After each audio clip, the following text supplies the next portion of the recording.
20ஆம் தேதி பிறந்தவங்களுடைய குறியீடு எதுவாக இருக்கும்? அந்த குறியீடு ஏதோ ஒரு கனெக்டிவிட்டியாக இருக்கும் அப்படின்னு பார்த்தீங்கன்னாக்கா பூனை. பூனை. ஆமாம்,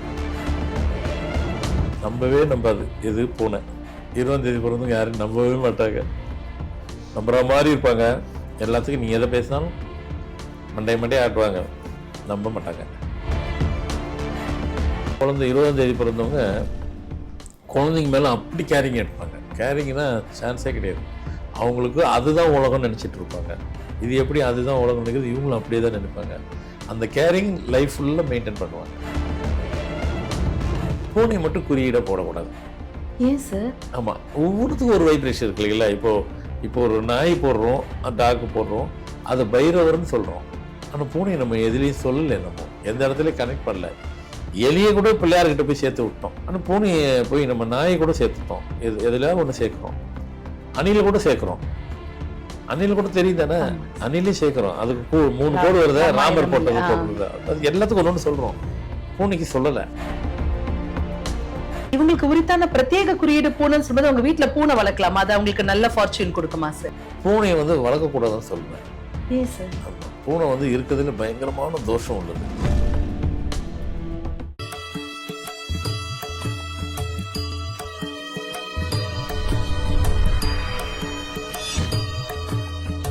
ஃபார்மேட் நியூமராலஜியின் அன்பு ரசிக பெருமக்களுக்கு இனிய வணக்கம். நம்ம வாழ்க்கையில எங்கே தேடுவேன்னு எல்லாரும் தேடி அலைந்து ஓடுற ஒரு விஷயம் என்ன அப்படின்னாக்க சக்சஸ் அப்படிங்கிற ஒரே சொல், ஒரே வார்த்தை தான். இதுதான் நம்ம ஒவ்வொரு வாழ்க்கையில நம்ம எல்லாரும் தேடி அலையிற ஒரு மந்திரம் இல்லைங்களா? ஆனா பொதுவா பாத்தீங்கன்னாக்க இது நமக்கு நிறைய அலையறோம், நிறைய செலவு பண்றோம், நிறைய பூஜை பரிகாரங்கள் பண்றோம். இருந்தாலும் கூட சக்சஸ் நம்ம பக்கம் திரும்பி கூட பார்க்க மாட்டேங்குதே அப்படிங்கிற ஒரு வருத்தம் நிறைய பேருக்கு இருக்கு இல்லையா? பொதுவாவே சொல்லுவாங்க, நம்ம எதை தேடி போறோமோ அதுவும் நம்மை தேடிக்கொண்டிருக்கிறது அப்படிம்பாங்க. அது எங்க நம்ம தெரிஞ்சுக்கலாம் அப்படின்னாக்கா நம்ம நிகழ்ச்சியில தாங்க. ஏன்னா ஒவ்வொரு எபிசோட்லயும் பாத்தீங்கன்னாக்கா ஃபார்மேட் நியூமராலஜியின் தந்தை டாக்டர் மகாதன் சேகர் ராஜா அவர்கள் நமக்காகவே நாம பிறந்த தேதி நமக்கான எண்ணெய் வைத்தே நாம சக்சஸை அடைய முடியும். அதற்கு உரித்தான பிரத்யேக குறியீடுகள் இருக்கு. இந்த குறியீடுகள் பாத்தீங்கன்னாக்க சார் கடும் தவம் இருந்து நமக்காகவே கண்டுபிடித்து கொடுக்கக்கூடிய மிகப்பெரிய பொக்கிஷ பெட்டகம் என்றே சொல்ல வேண்டும். இந்த குறியீடுகள் நமக்கு உரித்தானது என்ன, நம்ம எப்படி சரியாக பயன்படுத்துறோம், எப்படி நம்ம கரெக்டா எய்ம் பண்ணி பிரயோகித்தால் சக்சஸ் நம்ம பக்கம் திரும்பி பார்க்கும், இது குறித்த நிறைய விளக்கங்களை சொல்லிட்டு இருக்காரு. இன்னைக்கு அவர் நமக்காக என்ன சொல்ல போறாரு, உங்களை மாதிரி நானும் தெரிஞ்சுக்க ரொம்ப அவளா காத்துட்டு இருக்கேன். வாங்க நேயர்களே, சார் மீட் பண்ணுவோம். வணக்கம் சார். வணக்கம்மா சார். 1 முதல் 19ஆம் எண் வரைக்கும் அந்த தேதியில பிறந்தவங்க அவங்களுக்கு உரித்தான பிரத்யேக குறியீடு என்ன, அதை அவங்க எப்படி சரியா பயன்படுத்தினால அவங்களுடைய வாழ்க்கையில மிகப்பெரிய உச்சக்கட்ட பிரம்மாண்ட வெற்றியை எட்டி பிடிக்க முடியும் அப்படின்னு ஒவ்வொரு எபிசோட்லயும் நீங்க எங்களுக்காகவே சொன்னீங்க சார். இந்த எபிசோட்ல 20ஆம் எண்ணிற்கு உரித்தான குறியீடு என்ன, அந்த டேட் ஆஃப் பர்த்ல பிறந்தவங்க அதை எப்படி சரியா பயன்படுத்திக்கணும்? 20ஆம் தேதி பிறந்தவங்களுடைய குறியீடு எதுவாக இருக்கும்? அந்த குறியீடு ஏதோ ஒரு கனெக்டிவிட்டியாக இருக்கும் அப்படின்னு பார்த்தீங்கன்னாக்கா பூனை. பூனை. ஆமாம், பூனை எது 20ஆம் தேதியோட ஒப்பிடுறீங்கன்னு பார்த்தீங்கன்னாக்கா உண்மையிலே பூனை அது எந்த கலராக இருந்தாலும் அழகாக இருக்கும். அதில் டவுட்டே கிடையாது. நீங்கள் பூனையில் அது என்ன கலர் வேணாலும் இருக்கட்டும், எல்லா பூனையும் அழகாக தான் இருக்கும்.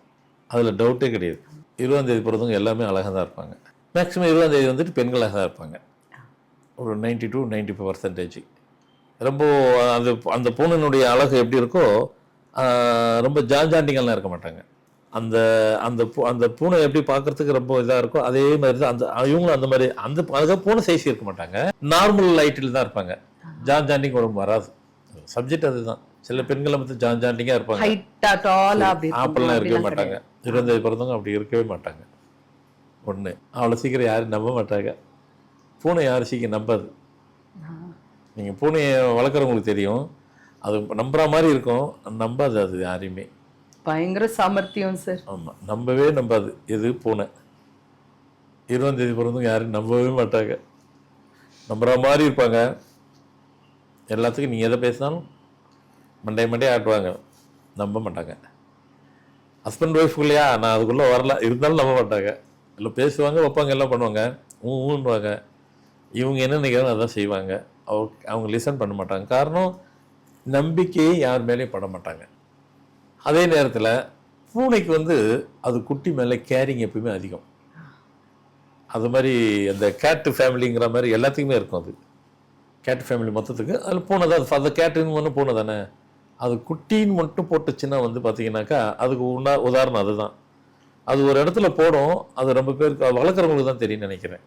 அந்த இடத்துல குட்டி இருக்கும், இந்த இடத்துல குட்டி போட்டிருக்கு, இங்கே தான் இருக்குன்னு பார்த்தீங்கன்னாக்கா 2 ஹவர் கழிச்சு பார்த்தா அந்த இடத்துல அது இடத்த மாற்றிடும். அது அது ஒரே இடத்துல இருக்காது. இப்போ நாய் குட்டி போட்டுச்சுன்னா நம்ம அங்கே வச்சாங்க அங்கேயே தான் இருக்கும், அது இடத்தையும் மாற்றாது, அது அங்கேயே இருக்கும், வளர்கிற வரைக்கும் இருக்கும். பூனை மட்டும் 2 ஹவருக்கு ஒருக்க 1 ஹவருக்கு ஒருக்க ஒரு நாளைக்கு 5-6 இடத்த மாற்றும். அப்படின்னா என்னதுனாக்கா நம்பிக்கை இல்லை யார் வேலையும். அவங்க வீட்லேயே அது பெட் கேட் மாதிரி வளர்த்தா கூட, பெட் அனிமலாக அது இருந்தால் கூட அங்கேயே கூட நம்பாது. அதனுடைய குணம் அது. ஸோ அது வந்து நம்பிக்கை இல்லைங்கிறத தாண்டி அதனுடைய குணம் அப்படி. இவங்களும் வந்துட்டு குழந்தை 20ஆம் தேதி பிறந்தவங்க குழந்தைங்க மேலே அப்படி கேரிங் எடுப்பாங்க. கேரிங்னா சான்ஸே கிடையாது. அவங்களுக்கு அதுதான் உலகம்னு நினச்சிட்டு இருப்பாங்க. இது எப்படி அதுதான் உலகம் நினைக்கிறது, இவங்களும் அப்படியே தான் நினைப்பாங்க. அந்த கேரிங் லைஃப் ஃபுல்லாக மெயின்டைன் பண்ணுவாங்க. சரி, இதுக்கு அதுக்கு கனெக்டிவிட்டி கரெக்டாக கொடுத்துட்டீங்க. இவங்களுக்கு குறியீடு பூனையை போட்டுக்கலாமா?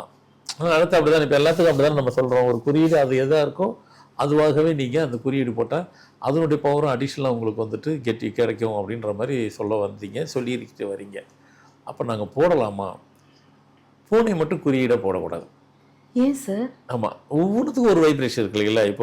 இப்போ ஒரு நாய் போடுறோம், டாக் போடுறோம், அது பைரவர்னு சொல்கிறோம். ஆனால் பூனை நம்ம எதுலேயும் சொல்லலை, நம்ம எந்த இடத்துலையும் கனெக்ட் பண்ணல. எலியை கூட பிள்ளையார்கிட்ட போய் சேர்த்து விட்டோம், எலியை கூட பிள்ளையார்கிட்ட சேர்த்துட்டோம். ஆனால் பூனையை போய் நம்ம நாயை கூட சேர்த்துட்டோம். எதில் ஒன்று சேர்க்குறோம், அணிலை கூட சேர்க்குறோம். அணில் கூட தெரியும் தானே, அணிலையும் சேர்க்குறோம். அதுக்கு 3 கோடு வருது, ராமர் போட்டது போடுறது, அது எல்லாத்துக்கும் ஒன்று சொல்கிறோம். பூனைக்கு சொல்லலை. அதே நேரத்தில் வந்துட்டு அப்போ நாங்கள் என்னங்க குறியீடு போடுறது? எங்களை அப்படியே விட்டுறாதீங்க, எங்களுக்கு குறியீடு கொடுங்க, நாங்கள் அதுதான் காத்துட்ருக்குறோம். ஒவ்வொரு இதுக்கும் நாங்கள் பார்த்துட்ருக்குறோம். நான் 20ஆம் தேதி எனக்கு குறியீடு சொல்லுங்கள், நான் அதில் ஜெயிக்கணுன்ட்டு வெயிட் பண்ணிகிட்ருக்கிறேன் அப்படின்னு நீங்கள் நினச்சிங்கனாக்கா உங்களுக்கு குறியீடு பூனைன்னு போட வேண்டாம், எண்கள் போடணும். ஆனால் எண்கள் போட வேண்டாம், 20 வேண்டாம். 20 வந்து குறியீடாக அப்படியே கன்வெர்ட் பண்ணிக்க வேண்டாம். அப்போ நீங்கள் குறியீடாக போட்டுக்கலாம் அப்படின்னு போட்டுக்கிட்டீங்கன்னாக்கா உங்களுக்குள்ளே வந்துட்டு நிறைய ஆம்பிஷன்லாம் நிறைய வச்சுருப்பீங்க, நிறைய அதை சக்ஸஸ் பண்ணணும்னு நினைப்பீங்க. அந்த ஆம்பிஷனும் சக்ஸஸ் பண்ணுறதுக்கு உண்டான நீங்கள் மூமெண்ட்டெல்லாம் பண்ணும்போது அதில் நிறைய பேர் அதை லூஸ் பண்ணுற மாதிரி சூழ்நிலை வந்துடும். ஆனால் பட் இருந்தால் கூட நீங்கள் அதை கவலைப்பட மாட்டீங்க. அது நீ பாட்டு எதுவுமே. ஏன்னா உண்மையிலே இன்னொன்று சொல்லணும், இந்த 20ஆம் தேதி பிறந்தவங்க வந்து எல்லாத்துக்குமே டோன்ட் கேர் மாஸ்டர். அவங்க எப்படினாலும் அவங்க லைஃப்பை வந்து கன்வெர்ட் ஆயிடுவாங்க. பூனையை கூட பாருங்களேன், அது எங்கே ஒன்றாலும் இருக்கும், பெரிய மாளிகையில் அங்கேயே இருக்கும், ஒன்றுமே இல்லை, ஒரு சாதாரண குடிசை வீடு மாதிரி இருக்கும், அங்கேயும் இருக்கும். அங்கே அது கன்வெர்ட் ஆயிரும். 20ஆம் தேதி பிறந்தவங்க அப்படியே தான், எங்கேனாலும் அவங்க லைஃப்பை கன்வெர்ட் பண்ணிப்பாங்க. அந்த கெப்பாசிட்டி அவங்களுக்கு இருக்குது. அதனால் அவங்க என்ன போட்டுக்கிறலாம் அப்படின்னு பார்த்தீங்கன்னாக்கா நம்பரை பொறிச்சிக்கிறலாம். அவங்க ஒரு நம்பர் கொடுக்குறாங்க, போடக்கூடாதுன்னு. ஆமாம், அதனால் வந்து 20 போட வேண்டாம். ஏன்னா அந்த பொதுவாக ஒரு விஷயம் இருக்குது, ஒரு நம்பருக்குள்ளேயே அது எல்லா நம்பருக்கும் பொருந்தும். ஒரு நம்பரில் ஆரம்பித்து 0ல் முடிஞ்சிருச்சுன்னா செகண்ட் லைஃபு 0ல் தான் இருக்கும். அது அவங்களுக்கு அது பொதுவாக. இப்போ 10 நாள் அப்படி தான் இருக்கும். 1 தானுங்க 10, அது செகண்ட் ஹாஃபில் கொஞ்சம் 0ல் போகுது நிற்கும். 20 செகண்டில் போய் அப்படி தான் போய் நிற்கும். 30 செகண்டில் போய் செகண்ட் ஹாஃப் லைஃப்பில் அப்படி தான் அது கொண்டு போய் கடத்திட்டு போவோம், லைஃப்பை நகர்த்திட்டு போவோம் லைஃப்பை. அப்போ நம்ம வந்து சேஃபர் சைடு இந்த ப்ரோக்ராம்னு சொல்கிறது எதுக்குன்னாக்கா இதெல்லாம் இப்படி தான் லைஃபு, இப்படி தான் போகும், இப்படி தான் நடக்கும், இப்படி தான் இந்த கட்டத்தை நோக்கி தான் கடக்கும் எல்லார் லைஃப்பும். ஒரு நம்பர் கொண்டாந்து இருக்கும்போது நம்ம அதிலேருந்து பைபாஸ் பண்ணுறதுக்கு தான் இந்த மாதிரி டிப்ஸுக்கெல்லாம் நிறைய கொடுக்குறோம். அப்போ 20க்கு அப்படி உண்டானா கண்டிப்பாக உண்டு. நீங்கள் அதனால் குறியீடு அந்த பூனைக்கு உண்டான கேட்டு போடாதீங்க. ஏன்னா அது எல்லாத்துலேயும் அடாப்ட் ஆகுது. அது அதனுடைய குணங்கள்லாம் கிட்டத்தட்ட 2த்துக்கும் கனெக்ட் ஆகிற போல் இருக்குது. ஆனால் அதை குறியீடாக போடுறதுக்கு பதில் ஒரு நம்பர் தரேன், 41 அதை நீங்கள் யூஸ் பண்ணிக்கலாம். ஆமாம், ஏன்னாக்கா அது 20னாக்கா 0ல் தான் முடியும். திருப்பி நீங்கள் அதனுடைய குறியீடு பூனைன்னு அதனுடைய லைஃப்லேயும் வந்து அது மாதிரி தான் இருக்கும். அதை நீங்கள் போடாமல் சும்மா நீங்கள் தெரிஞ்சுக்கிறலாம். ஓ அப்படி, ஆமாம், கனெக்டிவிட்டிலாம் கரெக்டாக இருக்குன்ட்டு 41 போட்டுக்குங்க, சூப்பராக இருக்கும், லைஃப் நல்லாயிருக்கும். உங்கள் குறியீடு இப்போ நீங்கள் பிஸ்னஸில் போனாலும் 41 போட்டு குறியீடாக ஜெயிச்சிக்கிங்களா. அப்போ ஒரு சட்டை கூட போட்டோம்னா அதில் குறியீடு 41 போட்டுட்டு ஜெயிச்சிக்கலாம். கண்டிப்பாக யூஸ் பண்ணிப்பீங்கன்னு நினைக்கிறேன். நிச்சயமா சார். இவங்களுக்கு உரித்தான பிரத்யேக குறியீடு பூனைன்னு சொல்லும்போது அவங்க வீட்டில் பூனை வளர்க்கலாமா? அது அவங்களுக்கு நல்ல ஃபார்ச்சூன் கொடுக்குமா சார்? கரெக்டான கேள்வி. ஆனால் பொதுவாக நான் சொல்லுவேன், பூனையை வந்து வளர்க்கக்கூடாதுன்னு சொல்லுவேன். ஏன் சார்? ஆமாம், பூனை வந்து இருக்கிறதுல பயங்கரமான தோஷம் உள்ளது. நாய்க்கு தோஷம் அப்படி கிடையாது. இப்ப நிறைய ஃபாரின்ல நிறைய இடத்துல வளர்க்குறாங்க. அவங்களுக்கு அது வந்து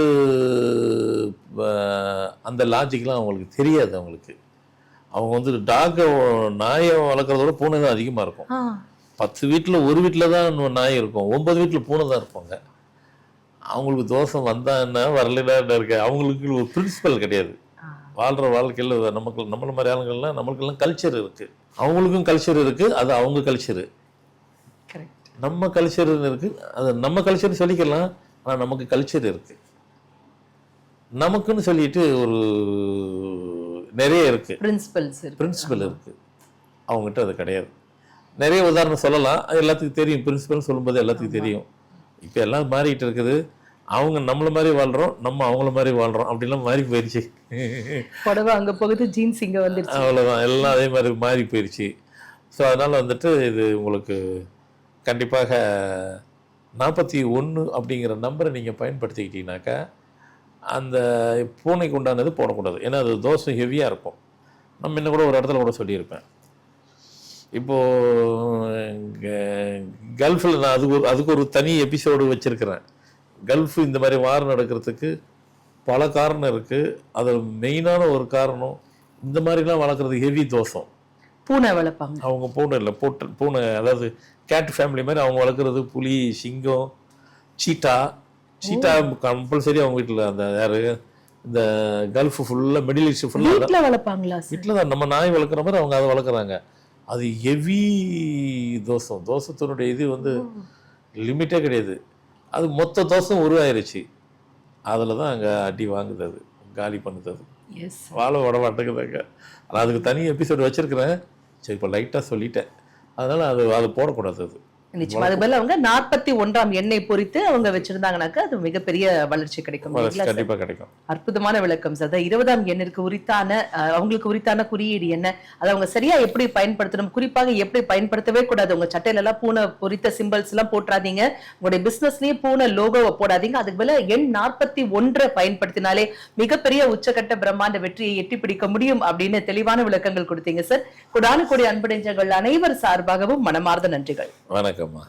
என்னங்க 1 முதல் 20ஆம் எண் வரைக்கும் ஒவ்வொருத்தருக்கும் உரித்தான பிரத்யேக குறியீடுகள் என்ன, அதை அவங்க எப்படி சரியா பயன்படுத்தணும், யாரெல்லாம் அவங்க குறியீட்டை பயன்படுத்த கூடாது, அதுக்கு மேல ஆல்டர்னேட் குறியீடு என்ன, இது எல்லா விளக்கமும் தெரிஞ்சுக்கிட்டோம் இல்லையா? அடுத்தடுத்து 21 முதல் 31ஆம் எண் வரைக்கும் நிறைய விஷயங்கள் தொடர்ந்து வருது. மீண்டும் சந்திப்போம். அதுவரை நன்றி, வணக்கம்.